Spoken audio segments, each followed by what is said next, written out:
Hey guys, how you guys doing? I am doing fine, and right now I'm going for a walk, a game park, a game walk. Yeah, oh jeez, I'm going for a game walk. I'm gonna show you guys the animals that I hear and also the birds. So let's go, let's go.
guys, so today is the last day here at the beautiful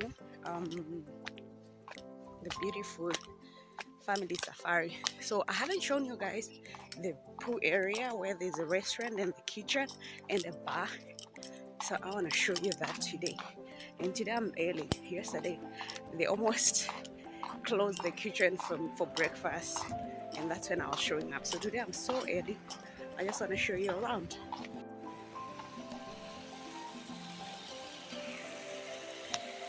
Oops, that's a fountain, the waterfalls.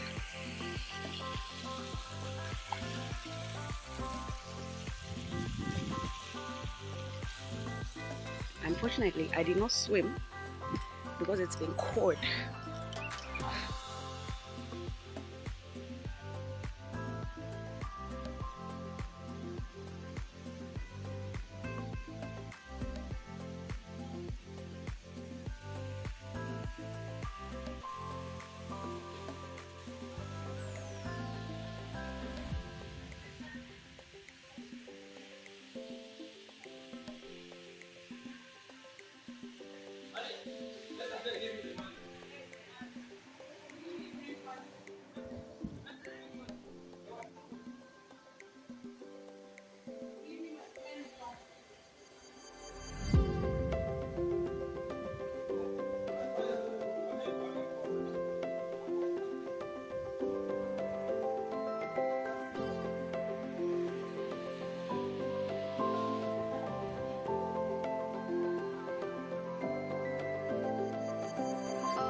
Hey guys, I just got done with the gum walk and I ordered some kudu meat. I ate some of this yesterday and it was so tasty, so tender. So I ordered some more. I'm just gonna freshen up, change into maybe warmer clothes and go to the bar because I'll be leaving tomorrow. I had to utilize this chance that I have to be here. Yeah, so like wherever you look, there is a bed or a zebra or an impala or a kudu. So this is where we're sleeping and we are in my room.